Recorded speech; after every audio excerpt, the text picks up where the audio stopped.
कौन आपण मानकर डाइजेशन रो प्रॉब्लम होउची कि कौन आपण मानकर डाइजेशन ठीक से हेउ नहीं कि ताहले आपण माने सतर्क होई जांतु। नमस्कार, मु सस्मिता।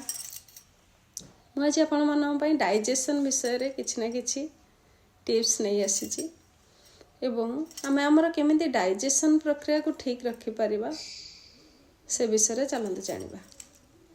आमर लंच प्लेट रे फाइबर क्वांटिटी बहुत अधिक नेबा एवं फाइबर कहले आमर विभिन्न प्रकार ग्रीन वेजिटेबल्स रो आमे पाई परिबा। ताको आमे केमिति नेले आमे बहुत भलो रिजल्ट पाई परिबा। ताको सूप आकार रे माने जदि नेबा ताहले आमे माने बहुत भलो रिजल्ट पाई परिबा।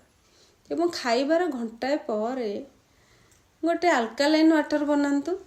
अल्कालाइन वाटर को आपण माने केमिति बनाइबे 1 लीटर वाटर रे आपण माने 2 पीस पिंक सॉल्ट एवं 1 पीस खाइबा सोडा ताको मिक्स कर दियंतु एवं ताको सिप सिप करि नियंतु ताहले आपण माने बहुत भलो रिजल्ट पाई परिबे। Thank you.